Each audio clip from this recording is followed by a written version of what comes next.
मैंने एक मतलब 2 सिग्नल्स थे जिनको मैं मिस कर गया था और मेरे को लगा कि ये 2 सिग्नल्स आपको जानना बहुत ही ज़रूरी है, ठीक है। तो वो एक सिग्नल है आपका पैराबोलिक सिग्नल और दूसरा है आपका एक्सपोनेंशियल सिग्नल, क्योंकि ये भी जो 2 सिग्नल्स हैं ये भी बहुत ही इम्पोर्टेंट सिग्नल्स हैं और ये सिग्नल्स भी आपको जानने ज़रूरी है। ये 2 सिग्नल्स मैंने अपने जो पहला वीडियो था उसमें मिस कर गया था, तो माफ़ कर देना।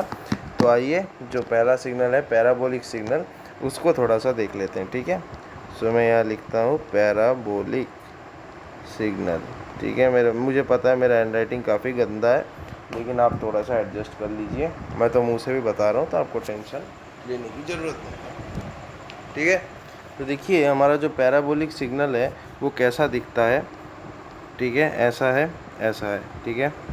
ये मान लेते हैं आपका टाइम पीरियड है, मैं कंटिन्यूस टाइम में लिख रहा हूँ, ठीक है। उसके बाद मैं डिस्क्रीट टाइम में भी लिखूँगा, ठीक है। ये xt है, ठीक है। और यहाँ पे आपका 0 है, तो आपका जो पैराबोलिक सिग्नल है वो कुछ ऐसा दिखेगा, ठीक है। ऐसा कुछ दिखेगा। अब मुझे पता है जो पैराबोला का जो इक्वेशन होता है वो होता है y² = 4ax, ठीक है। इसका मतलब यही सेकेंड ऑर्डर का इक्वेशन है। तो हमारा जो पैराबोलिक सिग्नल होगा उसमें भी आपका कोई ना कोई सेकेंड ऑर्डर का कुछ रहेगा, ठीक है। अब क्या रहेगा देख लेते हैं। अब देखो पैराबोलिक सिग्नल को अगर हम लोग xt से डिफाइन करते हैं, कंटिन्यूस टाइम की बात कर रहे हैं। एक सेकंड रुक जाओ, क्या यहाँ पे, एक सेकंड मैं वापस से लिख देता हूँ। पैराबोलिक सिग्नल t, और यहाँ पे आपका x(t) है, यहाँ पे 0 है, ये कुछ ऐसा दिखता है। तो देखिए इसको अगर हम लोग डिफ़ाइन करने की कोशिश करें, सो कंटिन्यूस टाइम की बात कर रहे हैं, तो x(t) आपका क्या होगा। यहाँ पे t के 2 वैल्यूज़ होंगे, या तो t 0 से बड़ा होगा या t 0 से छोटा होगा, और यहाँ पे दूसरा एक क्या हो सकता है, t = 0। तो अगर t 0 है या 0 से बड़ा है तो उसका वैल्यू क्या हो जाएगा यार, t²/2 हो जाएगा। और अगर t 0 से छोटा है तो 0 हो जाएगा। आप समझते हैं क्यों? क्योंकि अगर हम लोग इसको 0 के साइड में एक्सटेंड करते हैं तो ये लीनियर बन जाता है, ठीक है। ये लीनियर बन जाता है। तो अगर लीनियर बन जाता है इसका मतलब यार ये एक्स एक्सिस को टच कर गया। अब अगर ये एक्स एक्सिस को टच कर गया तो इसकी वैल्यू हमेशा 0 हो जाएगी, क्योंकि अगर आप इस साइड पे जाओगे, तो इस सिग्नल को अगर आप एनालाइज करोगे तो आप देखोगे कि आप अगर इस साइड जाओगे तो एक्स की वैल्यू एक्स एक्सिस को अगर टच कर रहा है तो वैल्यू 0 हो जाएगी। तो इसीलिए अगर t से छोटा है, t से अगर छोटा है तो वैल्यू 0 होगी। अगर t 0 के बड़ा है, ठीक है, अगर t 0 से बड़ा है तो वैल्यू हो जाएगी t²/2, और अगर t 0 के इक्वल है तो भी वैल्यू हो जाएगी t²/2। ये हो गया हमारा कंटिन्यूस टाइम में। अब अगर इसको हम देखना चाहें डिस्क्रीट टाइम में तो कैसा दिखेगा, n, और यहाँ पे आ जाएगा x(n). यहाँ पे आपका 0 है, और यहाँ पे आपको ऐसे देखने को तो नहीं मिलेगा। एक यहाँ ऐसा है, फिर एक यहाँ है, फिर एक यहाँ है, फिर यहाँ है, यहाँ। अरे एक मिनट रुक जाओ, एक मिनट रुक जाओ, एक मिनट, मैं यहाँ पे बना के दिखाता हूँ आपको। एक यहाँ है, एक यहाँ है, एक यहाँ है, एक यहाँ है, एक यहाँ है, एक यहाँ है, ठीक है। तो यहाँ से एक मैंने खींचा, यहाँ पे मैंने खींचा, यहाँ खींचा, मान लेते हैं यहाँ पे भी है। तो अगर आप डिस्क्रीट टाइम में देखेंगे तो आपका जो पैराबोलिक सिग्नल है वो कुछ ऐसा दिखेगा, ठीक है। तो ओके, तो अगर मैं डिस्क्रीट टाइम में इसको लिखने की कोशिश करता हूँ तो x(n) से मुझे लिखना पड़ेगा, और ये क्या हो जाएगा बेसिकली, यहाँ पे भी 2 वैल्यू होंगे। n की वैल्यू 0 से बड़ी होगी, n की वैल्यू 0 के इक्वल होगी, या n की वैल्यू 0 से छोटी होगी। अगर n की वैल्यू 0 से छोटी है तो 0 हो जाएगी, n की वैल्यू 0 है या 0 से बड़ी है तो ये हो जाएगी n²/2। सो आई गेस आपको ये वाला याद रहेगा, ये है हमारा पैराबोलिक सिग्नल, ठीक है। अच्छा, नेक्स्ट हमको और एक जो फंक्शन है वो देखना पड़ेगा, वो है बेसिकली एक्सपोनेंशियल सिग्नल, ठीक है, कॉम्प्लेक्स एक्सपोनेंशियल सिग्नल। तो मैं यहाँ पे लिखता हूँ कॉम्प्लेक्स एक्सपोनेंशियल सिग्नल। आप जो भी सब्जेक्ट पढ़ोगे आपको सबसे पहले उस सब्जेक्ट के अंदर जाना होगा और हर एक चीज़ को एनालाइज करना होगा, तो आपको सारी चीज़ समझने में आ जाएगी, ठीक है। ये आपको समझना है, ठीक है। तो आइए जो कॉम्प्लेक्स एक्सपोनेंशियल सिग्नल है इसको भी हम लोग थोड़ा सा समझते हैं, ओके। तो आइए देखते हैं। ये कॉम्प्लेक्स एक्सपोनेंशियल सिग्नल को हम लोग देखते हैं, ठीक है। तो जो कॉम्प्लेक्स एक्सपोनेंशियल सिग्नल है उसका जो इक्वेशन है वो कैसा होता है, x t is equal to c e to the power a t, ठीक है। ये होता है हमारा कॉम्प्लेक्स एक्सपोनेंशियल सिग्नल का फंक्शन, आपको ये याद रखना है। यहाँ पे c और a क्या है, ये दोनों आपके कॉम्प्लेक्स नंबर्स हैं, ठीक है। ये आपको याद रखना है, ये आपके क्या है, ये आपके कॉम्प्लेक्स नंबर्स हैं। अब यहाँ पे हम लोग इसका ड्राइंग देखते हैं, ठीक है। कंटिन्यूअस टाइम में ड्राइंग देखते हैं कि कैसा बनेगा। यहाँ पे आपके दो कंडीशन है, ठीक है। पहला कंडीशन है जब आपका a का वैल्यू 0 से बड़ा होगा तब कैसे देखने को मिलेगा, और दूसरा है अगर आपका a का वैल्यू 0 से छोटा होगा तब कैसा देखने को मिलेगा, ठीक है। ये दो कंडीशन आपके मैंने a और b से डिनोट करे हैं, ठीक है। तो देखिए, मैं यहाँ पे बनाता हूँ, ओके। मैं यहाँ पे दूसरा ये वाला भी बना देता हूँ। यहाँ पे आपका t है और यहाँ पे आपका क्या है, x ऑफ t मान लेते हैं। यहाँ पे भी आपका t है, यहाँ पे आपका है x ऑफ t, ठीक है। तो अगर आपका a का वैल्यू 0 से बड़ा है तो हमारा जो सिग्नल है वो कुछ ऐसा देखने को मिलेगा, ठीक है। और जिस पॉइंट पे ये y एक्सिस के साथ यानी x ऑफ t के साथ इंटरसेक्ट करता है उसे हम c से डिनोट करते हैं यहाँ पे, ठीक है। और यहाँ पे भी अगर x ऑफ t की वैल्यू या अगर a की वैल्यू 0 से छोटी होगी तो सिग्नल कुछ ऐसा होगा। सॉरी, मैंने गलत बना दिया, सिग्नल आपका कुछ ऐसा होगा, ठीक है। मतलब यहाँ से जॉइन जुड़ जाएगा, यहाँ पे t के साथ जो है, यहाँ पे जो t के साथ है ये जुड़ जाएगा। यहाँ पे t ऐसे लिख देता हूँ, ठीक है। तो ये t के साथ जुड़ जाएगा और यहाँ पे भी ये क्या है, ये t के साथ आगे जाके जुड़ जाएगा, मिल जाएगा। तो जिस पॉइंट में ये y एक्सिस के साथ जो है इंटरसेक्ट करता है उस पॉइंट को हम c से क्या करते हैं, डिनोट करते हैं, ठीक है। तो ये हो गया आपका दो ठो कंडीशन। अगर आपका a 0 से ज़्यादा है तो क्या होगा, कैसा दिखेगा सिग्नल, और अगर आपका a 0 से कम है, ठीक है, तो कैसा दिखेगा। तो हमेशा याद रखिएगा, अगर a की वैल्यू 0 से कम है तो सिग्नल नीचे की तरफ जाएगी, और अगर a की वैल्यू 0 से बड़ी है तो सिग्नल ऊपर की तरह जाएगी, ठीक है। ये इसका जो फंक्शन है वो क्या है, x of t is equal to c e to the power a t. यहाँ पे ए और टी क्या है, कॉम्प्लेक्स नंबर्स हैं। ये आपको याद रखना पड़ेगा। अब इसी चीज़ को हम लोग डिस्क्रीट टाइम में देखेंगे, ठीक है। तो इसको हम कैसे करेंगे, तो देखिए, डिस्क्रीट टाइम में आप खुद ही लिख सकते हैं, ठीक है। फिर भी मैं आपको बता देता हूँ डिस्क्रीट टाइम में कैसे लिखेंगे। तो हम लोग कंटिन्यूअस टाइम में क्या लिखते थे, x of t is equal to c e to the power a t, ऐसा कुछ लिखते थे। तो मैं यहाँ पे क्या कर देता हूँ, C e to the power a t को मैं क्या कर दूँगा, देखिए, ई को मैं अल्फ़ा मान लेता हूँ, ठीक है। और ए टी को मैं क्या मान लेता हूँ, बेसिकली मैं ए टी नहीं, मैं टी को तो एन मान लूँगा, आपको पता ही है, ठीक है। ए टी और टी को मैं एन मान लूँगा, ठीक है। तो ये बेसिकली क्या हो जाएगा, x ऑफ n, मैं यहाँ पे, अरे यार ये बार बार डिस्टर्ब हो जा रहा है।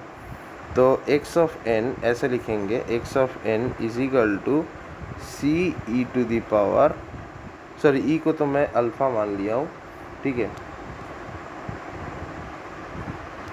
बेसिकली e को अल्फ़ा मान लिया हूँ और ए टी को मैंने n मान लिया है। C alpha to the power n, ठीक है। ये हो जाएगा आपका डिस्क्रीट टाइम में c alpha to the power n। अब यहाँ पे भी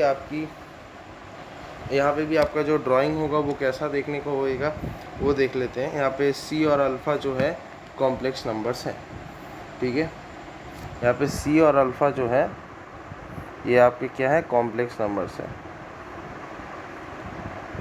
मैं यहाँ पे नहीं लिखूँगा, मैं यहाँ पे लिख देता हूँ कि सी कॉमा अल्फ़ा जो है ये आपके क्या है, कॉम्प्लेक्स नंबर्स। मैं यहाँ पे लिख देता हूँ, सही है, कॉम्प्लेक्स नंबर्स हैं, ठीक है। चलिए अब हम लोग देखते हैं इसको अगर हम लोग रिप्रेजेंट करना चाहेंगे तो कैसा होगा। यहाँ पे आपके दो पॉसिबल कंडीशन रहेंगे। पहला कंडीशन क्या है, अल्फ़ा की वैल्यू अगर आपकी 0 से ज़्यादा है, और दूसरी अल्फ़ा की 0 से कम है और अल्फ़ा की वैल्यू आपकी 0 से ज़्यादा है। तो यहाँ पे हम लोग दो बनाएंगे, एक होगा हमारा n, और यहाँ पे आपको क्या देखने को मिलेगा, x ऑफ n, ठीक है। और यहाँ पे भी वैसा ही कुछ सेम आपको देखने को मिलेगा, यहाँ पे n और यहाँ पे आपका x ऑफ n, ठीक है। तो यहाँ पे आपका अल्फ़ा का वैल्यू 0 से ज़्यादा है। तो अगर आपका अल्फ़ा का वैल्यू 0 से ज़्यादा है तो ये कुछ ऐसे ऊपर उठेगा, और जिस पॉइंट पे ये इंटरसेक्ट करता है, ठीक है, c alpha to the power n, तो यह जिस पॉइंट में ये इंटरसेक्ट करता है इसको हम c से डिनोट करते हैं, इस पॉइंट को। और अगर अल्फ़ा की वैल्यू 0 से कम हुई तो ये कुछ ऐसे आके इसके साथ मिल जाएगा, ठीक है। और यहाँ पे भी जिस पॉइंट में ये इंटरसेक्ट करता है इसे हम c से डिनोट करते हैं, ठीक है। इसको मैं ज़रा अच्छे से लिखता हूँ तो आपको थोड़ा सा करने में मज़ा आ जाएगा, मतलब इसको प्रैक्टिस करने में। सो ऐसा है, ठीक है। अगर अल्फ़ा की वैल्यू, इसका मतलब अगर अल्फ़ा 0 से छोटी है तो नीचे की तरफ जाएगी, अल्फ़ा 0 से बड़ी है तो ऊपर की तरफ जाएगी, और जिस पॉइंट में ये y एक्सिस के साथ इंटरसेक्ट करती है उस पॉइंट को हम c से डिनोट करते हैं, ठीक है। सो ये हमारा कंप्लीट हुआ। अब नेक्स्ट हम जो देखने वाले हैं, जो लास्ट सिग्नल है आज का, वो है साइनोसॉइडल सिग्नल, ठीक है। साइनोसॉइडल सिग्नल का मतलब तो आपको पता ही है, साइन कर्व जैसा है। तो इसको भी हम कंटिन्यूअस टाइम और डिस्क्रीट टाइम में देखेंगे। साइनोसॉइडल, रुक जाओ मैंने थोड़ा सा गलत लिख दिया स्पेलिंग, साइनोसॉइडल, साइनोसॉइडल सिग्नल। अब इसका पहले हम लोग कंटिन्यूअस टाइम रिप्रेजेंटेशन देखेंगे, उसका ग्राफ देखेंगे, और फिर डिस्क्रीट टाइम में भी देखेंगे और उसका भी ग्राफ देखेंगे। तो देखिए, जो हमारा साइनोसॉइडल सिग्नल है, अगर उसको हम लोग कंटिन्यूअस टाइम में लिखना चाहेंगे तो वो कैसा हो जाएगा, a cos omega not t plus phi. यहाँ पे ओमेगा नॉट क्या है, अच्छा यहाँ पे a क्या है, पहले ये बताओ a आपका क्या है। मैं यहाँ पे थोड़ा सा, अरे यार, साइनोसॉइडल सिग्नल की बात कर रहा था ना, एक सेकेंड। साइनोसॉइडल सिग्नल की बात कर रहे थे, और इसको हम लोग कंटिन्यूअस टाइम में लिखेंगे, राइट, कंटिन्यूअस टाइम में लिखेंगे। अरे यार,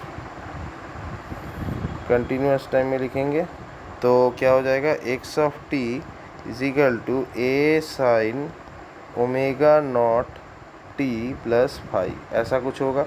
अच्छा, a यहाँ पे क्या है, a यहाँ पे हमारा एम्पलीट्यूड है, ठीक है, एम्पलीट्यूड है, मैं यहाँ पे लिख देता हूँ। ओमेगा नॉट हमारा यहाँ पे क्या है, कोई बता सकता है ओमेगा नॉट क्या है?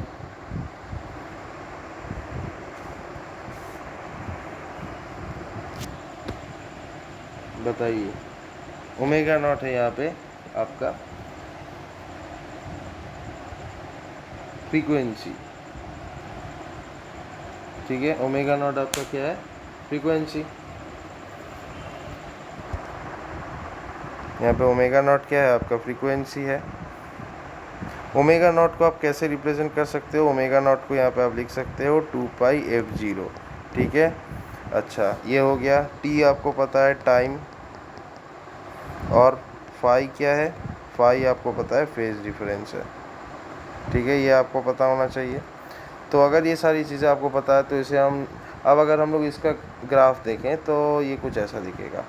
यहाँ पे आपका x ऑफ t है, और यहाँ पे मान लेते हैं आपका t है, ठीक है, ठीक है। तो हम लोग यहाँ पे जो ओमेगा नॉट है, ओमेगा नॉट को हम लोग ना रेडियन में लिखते हैं, ठीक है, रेडियन, ठीक है। सो ये बात है। तो इसीलिए हम लोग यहाँ पे क्या करेंगे, मान लो ये xt है और ये t है, तो हमारा यहाँ पे देखिए, मान लेते हैं ये 0 है और हम लोग इसको रेडियन में एक्सप्रेस कर रहे हैं, तो टाइम को भी रेडियंस में ही एक्सप्रेस करेंगे। तो कैसे लिखेंगे, ये हो जाएगा आपका π/2, फिर आपका नेक्स्ट हो जाएगा पाई, फिर हो जाएगा आपका 3π/2, फिर आपका नेक्स्ट हो जाएगा 2π, कुछ इस तरह से आपका जाएगा।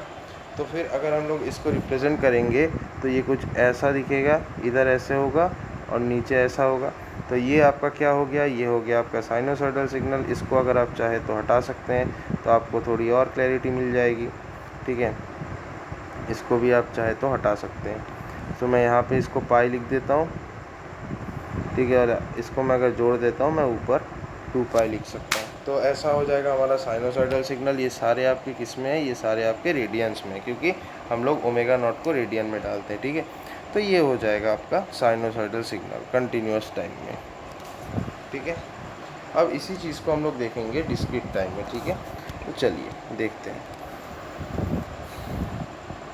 अब आइए इसको, यही जो डिस्क्रीट टाइम सिग्नल है, आई मीन जो साइनोसॉइडल सिग्नल है, इसको हम लोग थोड़ा डिस्क्रीट टाइम में देखते हैं, ठीक है। तो साइनोसॉइडल सिग्नल को हम लोग डिस्क्रीट टाइम में देखते हैं। आइए, तो हमारा जो साइनोसॉइडल सिग्नल है उसका अगर हम लोग इक्वेशन देखें डिस्क्रीट टाइम में, तो बेसिकली टी की जगह एन बैठेगा, यानी एक्स एन इक्वल्स टू हम लोग क्या लिख सकते हैं, ए कॉस, पहले हम लोग वहाँ पे क्या लिखते थे, ए कॉस ओमेगा नॉट टी, तो वहाँ पे हम लोग ओमेगा नॉट एन लिखेंगे प्लस क्या लिखेंगे, फाइव दिए एक टू पर। यहाँ पे n क्या है, n आपका इंटीजर है, ठीक है। n क्या है, बेसिकली इंटीजर है, ये आप सभी को पता है, n आपका इंटीजर है।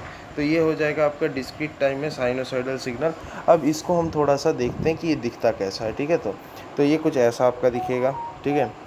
कैसा, ये देखिए, अगर ये कॉस से स्टार्ट होता है, कॉस से स्टार्ट होता है मतलब ये π/2 से स्टार्ट, यानी कि ये 1 से स्टार्ट होता है। अगर ये मैं 0 मान लेता हूँ और ये मैं 1 मान लेता हूँ, तो ये 1 से स्टार्ट होता है। फिर आपका नेक्स्ट मान लीजिए यहाँ पर है, फिर नेक्स्ट मान लीजिए यहाँ पर है, नेक्स्ट यहाँ पर, ठीक है।